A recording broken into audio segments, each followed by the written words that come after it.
So, this happened back in the summer of 2017 in Port Orchard, Washington. I was just chilling with my friends at the local park in our city. Now, this park was pretty popular.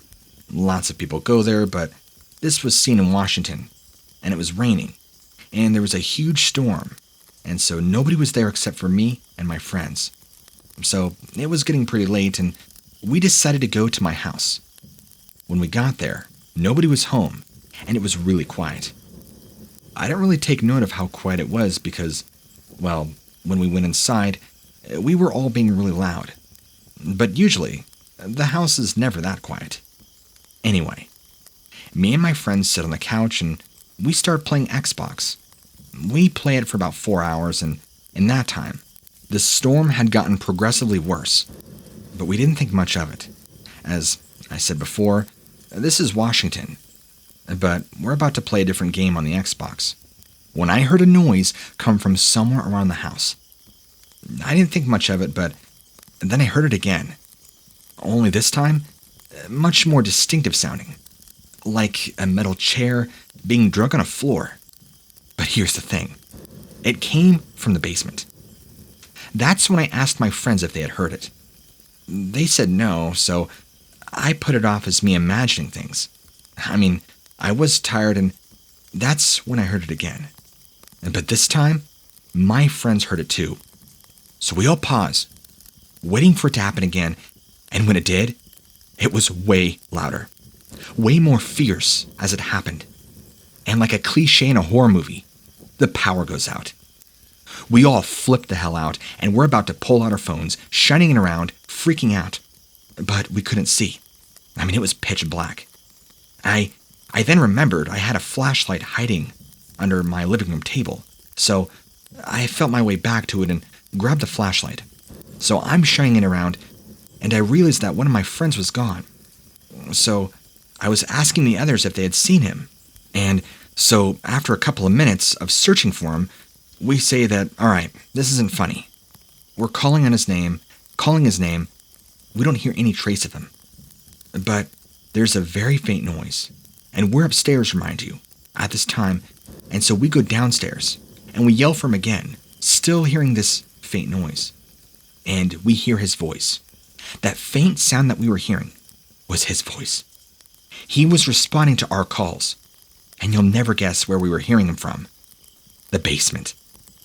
We all look at each other, and we realize, all right, guys, either he's pranking us, or something really freaky is going on. One of us had to go down there and find him. After minutes arguing amongst ourselves, we all decided we would go down there together. When we got to the top of the basement, we felt this freezing breeze come at us, sending shivers all down our spines. But, we had to suck it up, and we started our descent into the basement. In the meanwhile, we're yelling for our missing friend, and he says yes. Now, before I go any further, here's my basement. It is huge and is divided into 3 different sections. One, that leads to the stairs, is a big square and the shape of a square. The second one is a really small rectangular long hallway. And the next part is similar to the first section. Once we got to the bottom of the stairs, it's below freezing. But we kept moving and searching around, searching the entirety of the first section. He didn't turn up, so we looked down the hallway, calling for him, and we could hear him calling from the other room, saying, I'm here, I'm here. But his voice sounded different. So we walked all the way, very slowly through the hallway, for what felt like hours, walking down, and we make it to the final part of the basement, which was the longest and by far the creepiest. But it was so long that when we shined the flashlight into it, the light didn't hit a wall. But anyway, we kept yelling for our friend again, and he answered, but his voice kept changing more and more. It kept sounding deeper and deeper than what his voice actually sounds like. We thought it must be the acoustics or something. So we brush it off, and we start entering the last section. We all got out of the hallway and started searching. We get to the end, and there's a part of the room where there's a ton of boxes. So we're shining our light on the boxes and start going towards them, when we hear our friend, or at least what we thought was our friend, say, in only what I can describe as a demonic, pure evil, more than scary shriek. I heard one of my friends run away immediately, back up the stairs, and me and the last friend that I was with looked and got close to the boxes. And I see these horns. I stopped, but they raised up more and more till I saw the entire body crouching, so it didn't hit the roof of my basement. It was easily taller than the tallest of the roof of the basement. That's when my other friend and I ran, but I felt stuck. I mean, this thing, it locked eyes with me, and I felt like it was staring me down, taking my soul, rather than my friend coming back. He grabs me. This thing shrieked and it was loud. As if it went any higher, it could have broken the windows. So we book it back to the stairs, and as we're running back up the stairs, we hear these huge stomping steps coming after us. We get to the top of the stairs, and it went quiet. My other friends were getting their stuff packed and about to leave, and so I'm asking them, could you please stay? Could you please stay? Can I go somewhere? I need to do something. So they went to the room to grab my stuff, and I went into the living room. And by that point, my other friends were in their car waiting to get me out of there. And I hear that same sound from the deep, demonic voice in the basement. I grabbed my charger and I left, and I did not even lock the door. When I wake up the next morning at my friend's house, I called my original friend, the one who went missing yesterday, that we all looked for. And he told us he went home shortly after the power had gone out. We all flipped out. Let's just say we never went into that basement again. And I moved shortly after to an apartment, hoping I don't ever see that thing, whatever it was.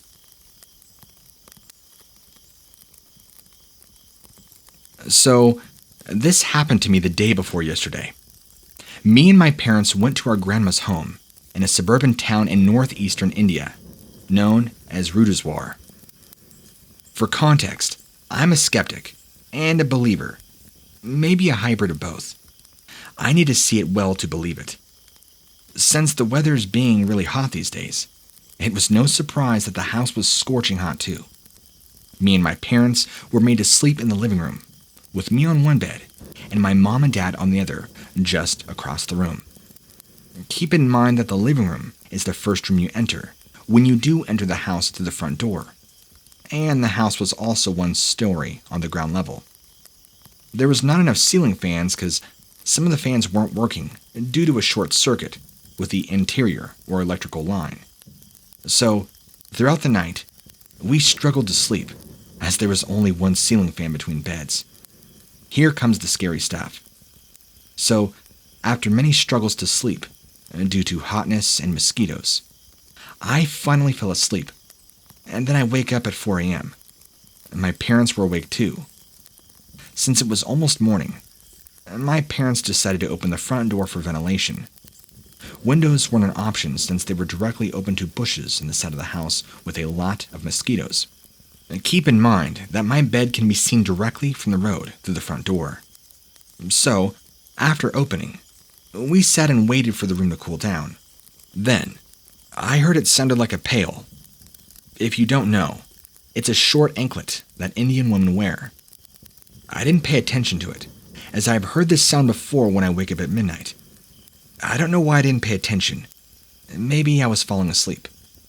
The sound from the front yard to the left side of the house, and it repeated as somebody was walking. It sounded like one on one leg, not a pair on both. So, after 5 minutes of this, my mom called me to sit on the couch and not on the bed. There is a rule in India that if you come face to face with a paranormal entity, or whatever it is, you will have a bad night. So, no one wanted you to check it out. So I sat on the couch and my parents were discussing about it. Me and my dad said that it might be a bird or an insect, but my mom wasn't buying it. She said that she kept hearing these sounds since she was a child. I have heard my grandma say this before too. Keep in mind that my grandma and my baby cousin, sisters, wear these as well, and no one else does, and they were both asleep. I confirmed it by checking it. So, after 15-ish minutes of this, it finally stopped. Then, I swear, when I say this, I'm not kidding. Just like the boom sound of insects in nature, here this comes just right after that.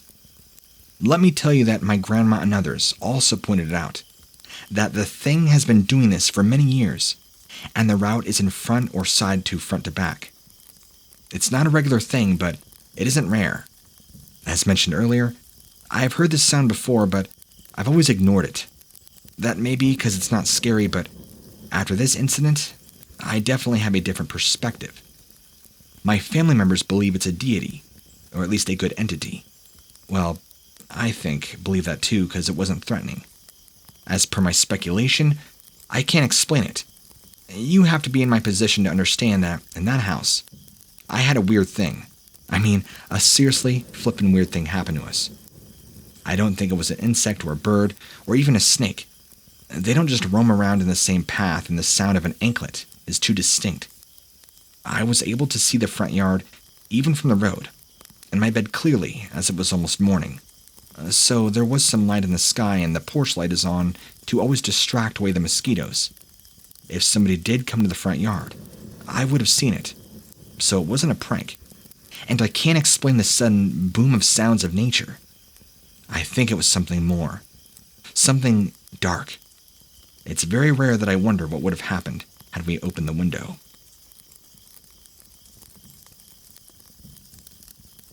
Don't. I repeat, do not go to the Ashland Motel off of Exit 72. I'm writing to you all as a warning. Something I wished I had gotten before my visit. A bit of backstory about me, as this will be important later. I'm 18 years old, and I have to drive out of state to visit my girlfriend, as we both met online. This drive usually takes around an hour and a half to an hour and 15 minutes on a good, clear night. This was one of those nights. I was cruising down the empty freeway, and the lights of a car on the opposite side flashes occasionally. I was listening to some quiet music, taking in the surroundings and enjoying the cool wind blowing in through the now sunroof. I'll be honest, I was not paying as much attention to the road as I should have. I was tired and sick of sticking to my leather seats. So, I pulled over to the right side of the road and got out to stretch my legs. I left my car running, and I wanted to make sure that I could see in front of me with the headlights, just in case anything came out of the woods. By anything, I mean bobcats and bears. Nothing supernatural. It's not that I didn't believe in the supernatural. I just hadn't experienced anything supernatural. Until now. I was parked on the side of the freeway, standing to the right of my car, staring at the pitch-black forest and just listening to the sounds of the night. I really don't know why I did it, but something told me that I should look around. Something was off. That's when I saw it. The billboard. It was one of the roadside signs, the expensive ones that the big businesses used to advertise. The backdrop was faded blue, with very pale yellow writing on top of it. The text said Ashland Motel, Exit 72. There was nothing inadvertently wrong with this sign. It was so basic and lacking, but something was off. The billboard could not be seen from the road. Trees covered it just the right way, making it impossible unless you were pulled over in this exact spot, looking this exact way. Maybe it's just an old sign nobody took down, I told myself. There's nothing wrong with an old motel sign. The place is probably gone by now. I felt like that wasn't right, but it was pure gut feeling. So, I wanted to investigate a little further. But my body would not move, and my legs felt like lead and jelly at the same time. I mustered the courage to take a few steps forward, and that's when I saw the text at the very bottom. Vacancy since 2020. I don't know why, but these words sent such a disgusting feeling into my stomach. The sign was altered recently. So why was it so hidden? What purpose did the sign hold if it wasn't meant to be seen by the public? I felt so sick, I just started vomiting off the side of the road. It was uncontrollable. This sign was absolutely the reason for it. When I was sure that I had emptied out the contents of my stomach, plus a little more, I ran back to my car and jumped in. I've never locked a car door so fast, and trust me, I'm not a religious man, but I prayed that my car would start and I could just drive 90 miles an hour home, as far away from this motel as possible. My 1999 Toyota turned over, and the fear in my stomach began building again. I stopped turning the key and waited for a second, hoping a brake would help start the car. I looked around, and for a split second, I saw him. He was tall, featureless, shaded by the night. His silhouette was pure black. It seemed to even consume the moonlight. So, it was obvious this wasn't just a tree or plant or animal. This, what I was looking at, was otherworldly. I wrenched the key in the ignition again, and after desperate pleas to whatever God was out there, it sputtered and started. I slammed my foot on the gas, tires squealing, and I got away from that Ashford Motel sign. Now, this was 2 weeks ago. The Ashford Motel sign had haunted my mind every day. I told 2 of my friends about this experience. I didn't want them to think I was crazy, so I left the bit about the tall man out. They, of course, wanted to find the motel. I begged them not to, that it wasn't meant to be found and we should just leave it like that. They told me that they were going, with or without me. Me, being the overthinker and constant anxiety-ridden boy I am, I couldn't think of them to let them go without me, just in case something happened and I wasn't there. We left after dinner time, around 5 p.m. The sun was setting, which made me even more nervous, so I put the Ashland Motel into Google Maps. Nothing. I looked it up on Google. Nothing. I even searched Facebook for a while, looking for an address or some sort of business page, and only found one post talking about the motel. And the post read this: The Ashland Motel, 5 stars, safe room, and lively staff. Which, honestly, sounded like somebody who was trying to make you think of something while meaning something different. My friends gave me a slap on the back and told me that I was overthinking it again. I laughed nervously and agreed, although nothing about this was funny. We ended up putting exit 72 in the GPS, and it took us there. I made my way to Ethan Drive. I didn't want to have to sit behind the wheel if that man came back. It took us roughly 35 minutes to get to exit 72, and we got off right away. Immediately, I had a bad feeling. The motel wasn't in sight at all, and I was sure that it would not be, especially because of the placement of that sign. I didn't mention this, though. I didn't want to find the motel, but sadly, Ethan remembered my comment about the sign being invisible from the street and decided to just start pulling down behind driveways and gravel roads. We searched for a while until Will, my other friend in the back seat, told Ethan to stop the car. He had seen something through the trees, a small building hidden in the woods. We reversed slowly until we all saw it. The rectangular building hidden by the forest, and a sign reading Ashland Motel in front. My stomach felt sick. The words were the same pale yellow text, somehow looking more faded than the sign on the freeway. There didn't seem to be a road leading to the motel, meaning we would have to park the car and walk through the woods to get to it. I begged my friends not to go. We had seen the motel, we could leave. It exists, all right. I warned them about bobcats and bears and ticks and bear traps. Nothing seemed to shake their drive to investigate further. I knew that I had to go. If that man appeared, I knew that they wouldn't be able to shake off the fear the same way that I would be able to. Well, we all grabbed a torch from the back seat of Ethan's car and began our trek into the woods. The motel was set back about 100 or so yards, and there was no clear-cut path leading to it. We had to shine our flashlights at the ground and make sure we didn't fall into a large hole or step on a venomous snake. With each footfall, a branch would snap, and leaves would rustle under us. Finally, we made it to a clearing, and I wanted to run back as soon as we had arrived. The building was a pale yellow, with a brown roof that obviously hasn't been cleaned in a long time, if ever. We stood at what seemed to be the front of a motel, but there were no signs or roads to even guide us. Look, the best way I can describe it, the motel seemed to have dropped from the sky, removing all the trees under it, and just sitting there for years.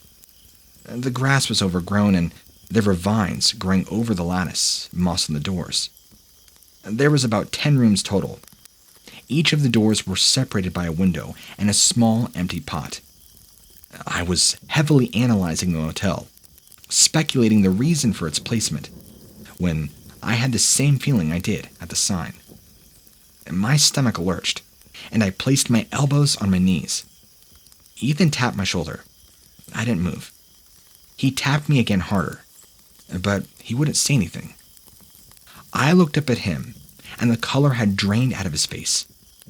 He was staring at the forest behind the motel, as if he were mystified by that spot. Will was staring back at the car, color drained from his face too. Only then did I realize why they were staring with so much fear. The sounds of branches cracking and leaves crunching were surrounding us. Like 100 people were running in a circle around the motel woods. I whirled around, trying to catch a glimpse of what was making the noise. But it was beyond fast, if it was one thing. I could not catch my breath. I began to hyperventilate and sweat aggressively. I saw Will begin to cry silently, and Ethan began to apologize for killing us. I had to get it together. I knew I did. That's when the urge hit me again. I felt so drawn to it. I couldn't stop my head from turning to face the hotel. I began to sob when I saw them, pale faces, all of them staring at us from the windows of the motel. They were illuminated by something otherworldly, as the rest of the area was pitch black. All the faces had a disgustingly large smile, too large to be human, stretching from ear to ear, each showing too many teeth, all of them perfectly white. The eyes are the reason I'm writing this now. They all had hollow eyes, set into their heads too far back. I realized that I wasn't looking at eyes, but the lack of eyes. All the holes were filled with the same darkness that outlined the man at the motel sign that night. I repressed the need to vomit, but my sobs did not stop. They were deep and uncontrollable. I knew I had to run, even if the thing running around the motel would stop us. I just knew that it was better to deal with that thing than whatever was in the motel. Those faces would do something worse than kill us, and I knew that. I grabbed my friend's arm, and we began running. My vision blurring, the footsteps and crunching got louder and louder. I drowned them out. I could feel myself choking on my own mucus and tears. I screamed to hurry up, and we sprinted deeper into the woods. It felt like we were running through the woods for hours, and the footsteps echoing all around us. Screams flooding my ears, and they were louder than I had ever heard before. Any noise that I'd ever heard. I knew it was coming from the motel. The faces were so terrible and horrible and angry. The screams were loud. We thought we were going to die. As I dragged my friend through the final stretch of woods, the screams finally stopped. The lack of noise itself was deafening, but I knew we were still being chased by the forest thing. I saw the car, a stupid Ford Focus, was the best sight I've ever seen. We had finally made it, and the footsteps stopped. As soon as we make it to the car, I began to let loose and vomit profusely. It felt like I was bleeding from my stomach, and it was too dark for me to check. I couldn't tell if the liquid running down my face was tears, mucus, or blood, and I honestly did not care. Ethan was vomiting aggressively as well, sobbing between hurls, while Will was on the ground in the fetal position, sobbing. I turned around to look back at this motel, and there it was. There it was. The Shadow Man. The one who was at the sign, the one who was staring at me. He was illuminated with the same sinister light that cast upon the windows in the motel, but he was still just as dark as ever. He had no features, he was taller than me, and his presence was sinister. I could tell he was smiling, trying to lure us back. I grabbed my friends and I threw them into the backseat of the car. I didn't want them to see him. I knew they would never forget his darkness. We drove home in silence, and I delivered them home. I got my car from Ethan's house and headed back to my house. No matter what I do, those screams still play in my head, and I could feel his smile on my face. That's why I'm writing this. Does anybody know anything about the Ashland Motel? Is it even possible to forget all of this? Will he follow me until I die? I don't want to keep seeing this place. Please, can anybody help me?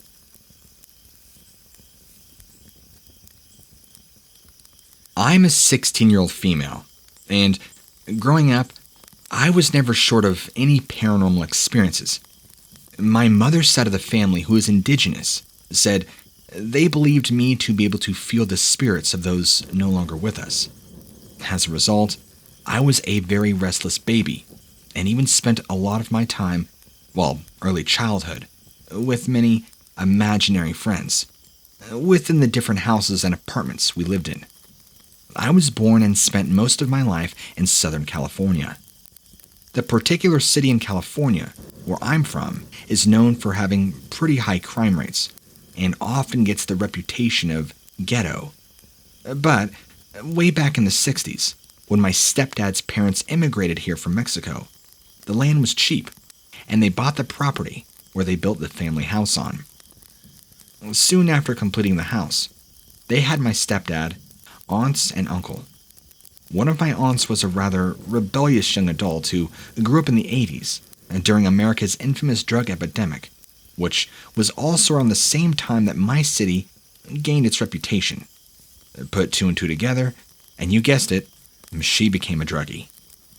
Now, there's a separate little shed-like structure next to the back house that was, at the time, my aunt's room. She often invited her friends over and pretty much did every drug under the sun in there. And on one fateful night, her and her friends decided to use, you'll never guess, a Ouija board. I'd like to point out that my stepdad's side of my family has some colonist ancestors and were raised Catholic, while my mom's side is indigenous Mexican and have more spiritual views. Because my grandparents are such devout Catholics, my aunt obviously kept it a secret. That was until strange things began happening around the house. These strange things started in her room, so she intended to keep it a secret and just get baked out of her mind until she felt less and less scared. But very soon after, these strange things began to happen all over the property. But eventually, she did get clean, married, and moved out pretty soon after. But of course, my grandparents and stepdad were still living here. One day, my grandparents had called her to tell her about all the weird things and asked her and her husband over to install cameras, as he was already in that line of work. She, of course, came, and these strange things hit an all-time high. The stove burners all turned on at once. The cabinets began slamming open and closed. Plates fell and shattered against the kitchen floor. My mom and I had just moved in, and I was pretty young at the time, maybe 5 or 6, worried about my grandparents. My mom and I walked in to ask what was going on. What happened next is based off of what my mom told me, as if I have lost consciousness. As soon as I stepped foot in the house, I held my mom's hand harder than I had ever done before and took a sharp intake of breath. I looked at my mom and said, "Mommy, there are bad people here." My mom was shocked, and my aunt was so terrified and feared and full of ridicule that she finally confessed to what had happened that fateful night so many years ago. My grandma nearly fainted, and my grandfather was livid, to say the least. They spent months putting up crosses, praying in both front and back of the house, but never in my aunt's old room, and nobody was occupying it anymore, period. That was until now. My brother has just come home after completing a rather lengthy contract with the U.S. Army, and so we set that room up to be his. However, since he's come home, he's been sleeping in the living room of our house. He was formerly stationed in Germany with the occasional tour in the Middle East, so he stays up pretty late and is adjusting to the time difference. But the living room is right next to my room. When he's on the phone or watching TV, it can become really difficult for me to fall asleep. So, when me and our parents asked him why he hasn't been sleeping in his room, he gave us the answer that something that made our stomachs drop. Weird things keep happening in there, and I keep hearing voices. I don't really know, it just feels creepy and evil, man. My mom has talked to some of our family members who have now provided with white sage. When it arrives here, I will perform a cleaning ritual and cleanse the whole property.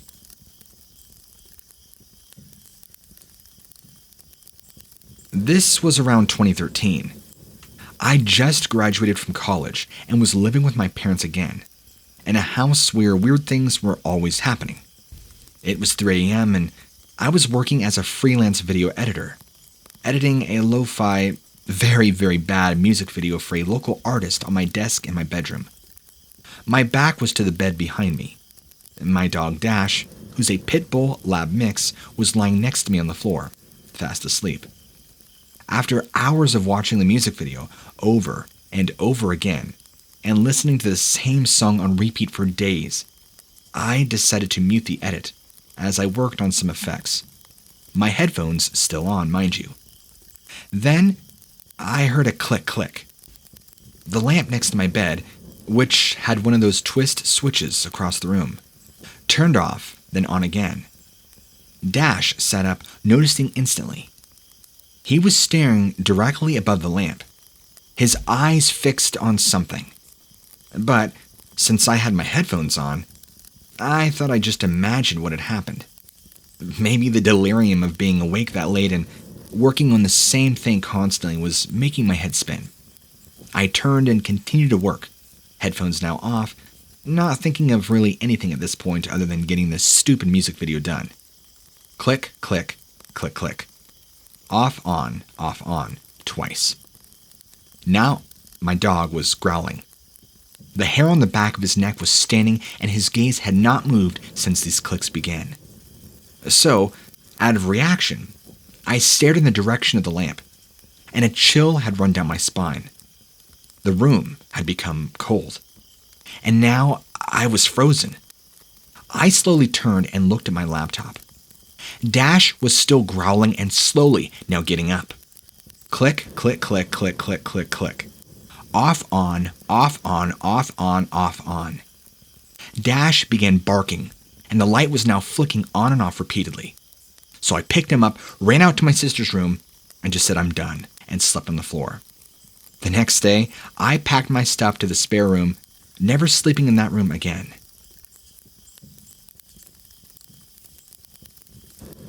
This just happened to me. Once I got off work, I went straight to bed, and that was around 4 or 5 o'clock in the afternoon. I guess you could say I'm a night owl because my job schedule varies all throughout the week.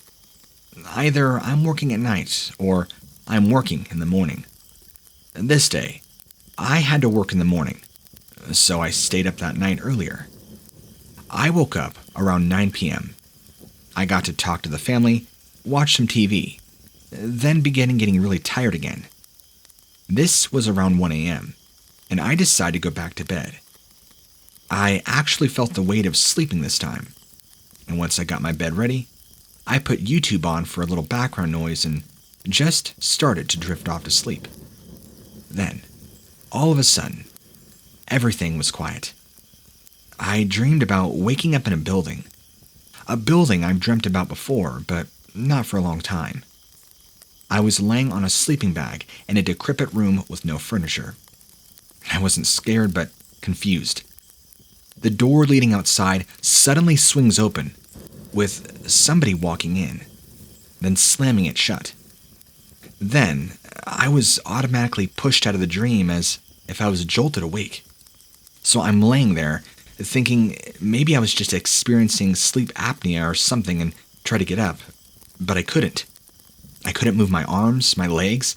It's like I left my body for the next minute of what I'm about to tell you. I have had experiences with sleep paralysis before, but not to this extent. Once I knew my body went numb, I started to panic. I started to breathe heavily. It was unbearably longer than it should have been. And for me, it would have lasted around 30 seconds at most, and I haven't even experienced the large weight on my chest yet. That's what I was actually waiting for. And I guess my body was trying to prepare for it, because the dread was like a sharp knife point and it just kept jabbing me each passing second. Then I stopped breathing because what happened next made my heart stop and my blood run cold. In close proximity of my ear, I heard somebody say, "Hey." It sounded like a woman whispering into my ear. I was so disturbed, I tried to call for help. But I knew that I couldn't work because I couldn't even breathe out a syllable. I tried to break free of this invisible bind, but I gave up and I knew I just had to rough through it. The next thing I know, something sits on my chest. But it wasn't the normal weight I would experience in these episodes. It was something lighter that felt less aggressive. It felt like fingertips caressing across my chest in a sensual way, laying down on my right pec. It was followed by a leg wrapping itself on the front of my thighs. The next thing I know, the left side of my body was being weighed upon like someone would be cuddling up next to me. And just for the record, I don't have a girlfriend, and I doubt anybody in my house would start sneaking into my room at night. So I'm frightened and confused, and I still couldn't move. Then the voices of the woman came back and asked me what I was doing, in a very quiet, sincere tone. I didn't know what was happening, but I knew I had to respond. So I calmly said, "I'm trying to sleep." That's when I noticed my face could move and my hands could move. But I refused to open my eyes because I didn't care to see what was there. The next thing I knew, the weight on my side began to diminish and I could move again. So I shot up, looked around the room, and nobody's there. My senses start to come back and the sound of my computer comes back to me like it was never turned off. I didn't bother going back to sleep. I guess this is a wake-up call. I need a better sleep schedule. Probably need to change a few things. But my mind is still stuck on, was it a spirit? Was it a part of the dream I was having? And if it was a spirit, maybe it was just lonely. I don't know. I'm still confused. And I don't know what to think. I guess I'll just chalk it up to a hallucination and get on with my life.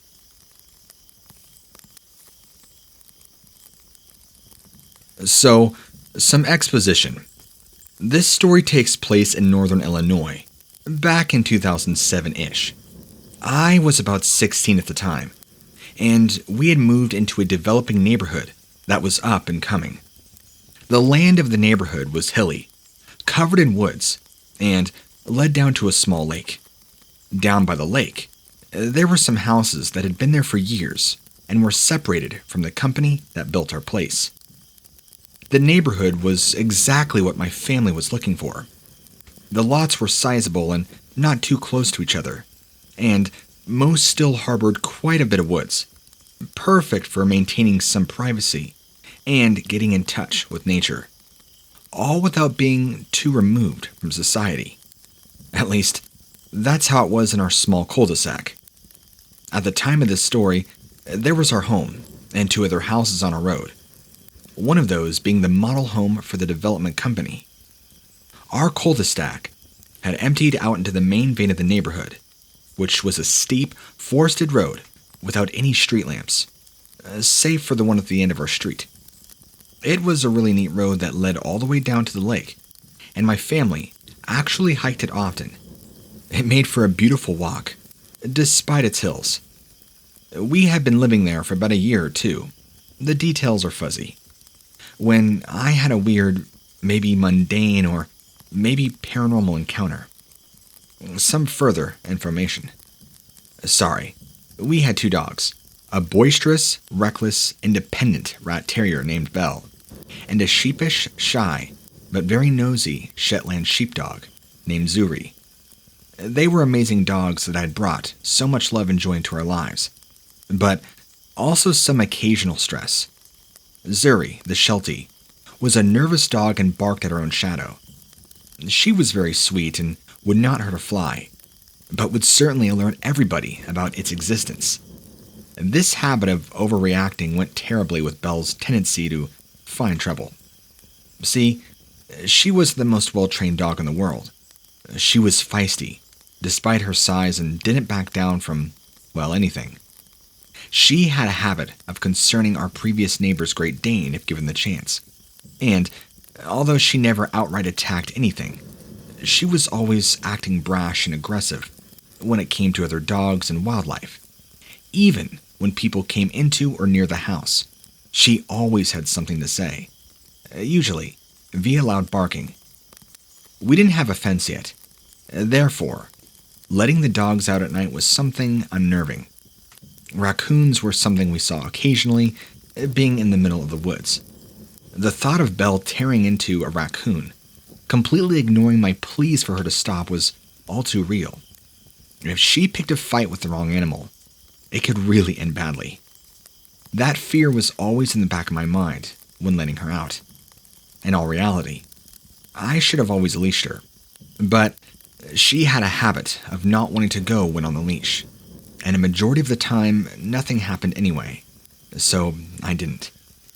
One of the ways I mitigated my risk is taking the dogs out the front door and letting them do their thing in the front yard. Our backyard was pretty wooded, but our front lawn was just grass and landscaping. From our porch, you could see the whole cul-de-sac. There was the house at the end of the loop, and then the model home at the start of the road. This illuminated by the lone street light.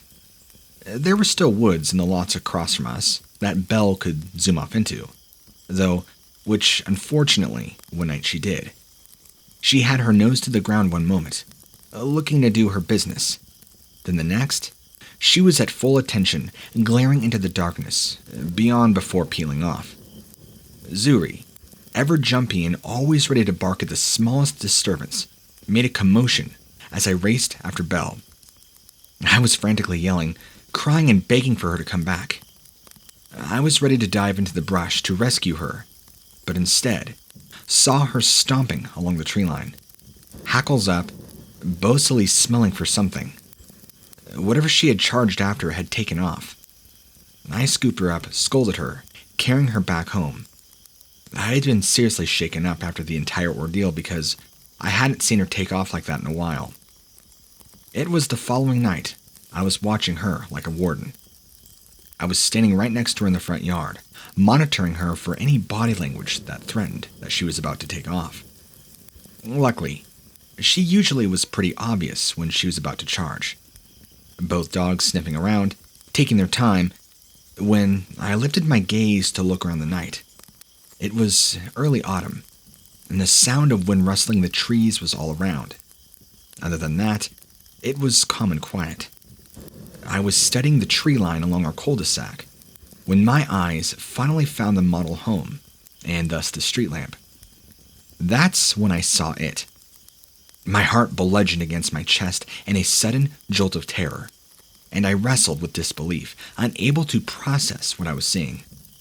There, lurching and shifting and lumbering along the road, as though the lamp was spotlighting it, was a pale, naked humanoid figure. I use those verbs, but they aren't exactly right. The way this thing moved defies common description. It was rough and sloppy, but yet eerily smooth and effortless. If anybody is familiar with Voldo from Soul Calibur, that is the closest example of its movements. It was easily over 6 feet, and the limbs too long for its body, which made its strange dance across the pavement all that more unsettling. I say dance because the way it moved was more akin to that than walking. It was gaudily flinging its arms forward, then heaving its legs after its leg arcs, clumsily, but defying fluid. As it lurked along, one glaring detail pierced my senses. It was devoid of any facial features. This thing, this swaying, white, sickly thing, had no face. Nothing at all.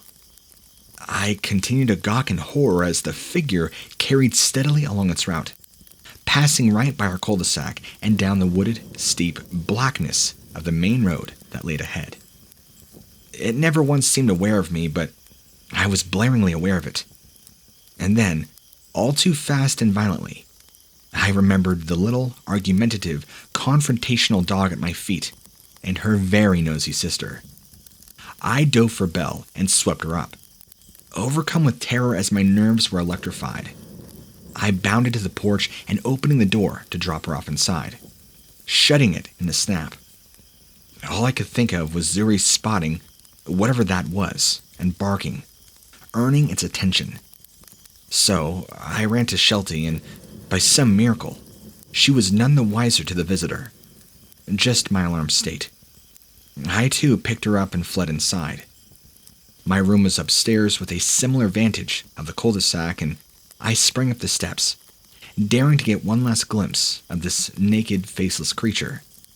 By the time I parted my blinds and pressed my face against the window, terrified but curious, there was nothing but street lamp against the inky dark. Whatever it was, it had now gone.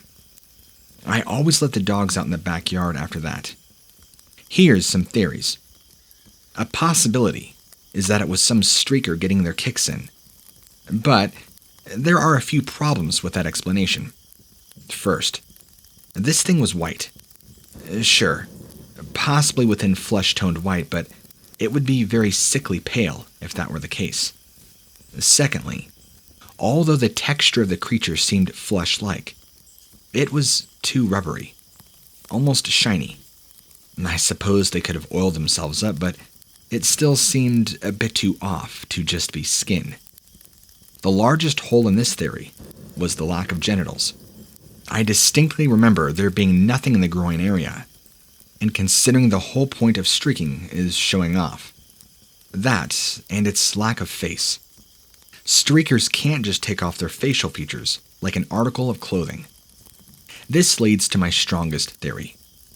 Someone running around in a white morph suit. This would mark all the boxes that didn't get checked in the streaker theory. But it still doesn't adequately explain everything. The uncanny length of limbs, the jarring, unnatural way it moved, and the insurmountable dread that seized me. But fear is an unreliable narrator, as that goes. So what do you all think? Weird but innocent thrill seeker, or something more paranormal? Just a few disclaimers. This was also pre-Slenderman times. If there were corners of the internet that discussed him, it certainly was not in the limelight yet. I have heard of the rake, although I don't feel it's a great match because the eyes are such a defining feature of that legend, and this thing definitely had no face.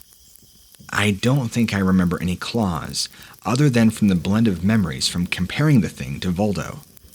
One thing I will say is it could just because I was unnerved by what I saw, is that every year around autumn at that house, I felt a weird energy in the woods in our backyard. It would bother me enough to sometimes drive inside, despite one of my favorite things being swinging. That was enough to spook me on its own. But then I noticed the dogs would get tense at times too. That definitely always drove me inside, even during the day. Oh, and one more thing. I was relaying this story to my younger brother, and he reminded me that he had terrible nightmares for several years after we moved into that house, and his bedroom overlooked the woods in the back, and the dreams were so bad that he would come into my room, sleep on the floor some nights. Sure, it could have been very normal nightmares that all children get, but it does make you wonder with all the other context in place. He described the dreams as seeing a shadowy man-shaped aura that terrorized him, usually via chasing him. In most interesting dream he explained to me, the figure had picked up Belle and was taking her downstairs, stealing her away. That description does not match any naked slinky man, but both give off an airy mystery, a potential paranormal suggestion. Perhaps the Forest Service as a neighborhood before ours, and just a more spiritual variety. Regardless of who or what any of it all was, it was undoubtedly strange.